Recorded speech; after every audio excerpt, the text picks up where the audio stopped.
Lisa Hodges walked along the empty beach and breathed in deeply as a soft gust of wind blew her hair across her face. The steady boom of the waves crashing against the sand soothed her soul. It was one of her favorite sounds. She loved these early morning walks when she had the beach and her thoughts all to herself. She picked up her pace when a glance at her phone showed the time. She wanted to be back to the house by 7:45 to be ready for her first guests. Breakfast started at 8, and Rhett, her very first guest, the one who came and never left, was usually there right at 8. She joined him most days, and when her girls came to visit, they did too. She smiled as she thought of Rhett. It seemed silly, at her age, almost 54, to say that she had a boyfriend, but that's what Rhett had become, much to her surprise.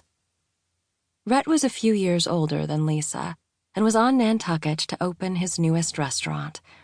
His original plan had been to move into a rental, but he decided to stay long-term at the Beach Plum Cove Inn instead, and Lisa was enjoying his company immensely.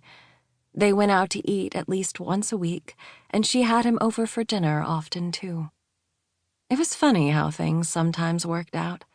When her husband of over 30 years died several years ago, Lisa had been dismayed to learn that he'd blown through most of their retirement savings.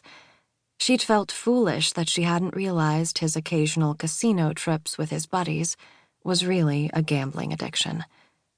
But Brian had been a financial advisor, and she'd always trusted him to handle their finances.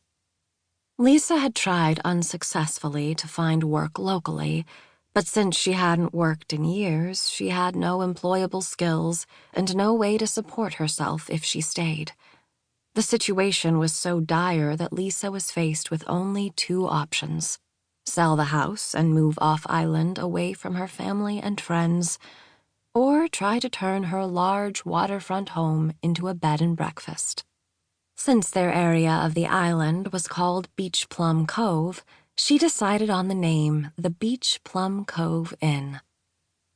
Her son Chase had helped her do the minor renovating that was necessary, basically to just close off the downstairs by adding a wall. There were 5 rooms upstairs, each with their own bath, and every morning she served breakfast in the dining room, the only room guests had access to during breakfast hours.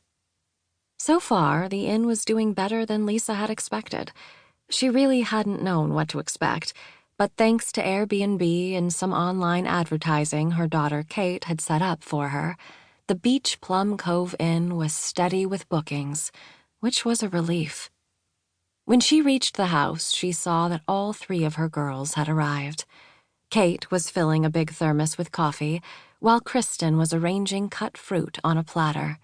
Abby, her youngest, was sitting at the island, patting her stomach.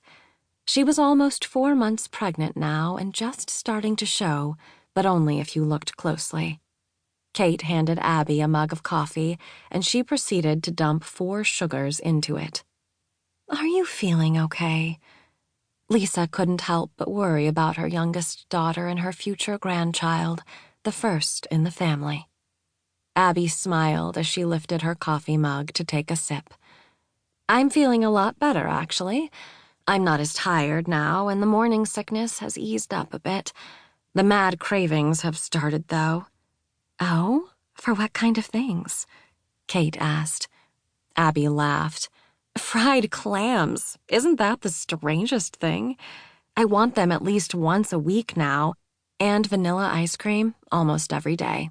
Though that's not all that unusual.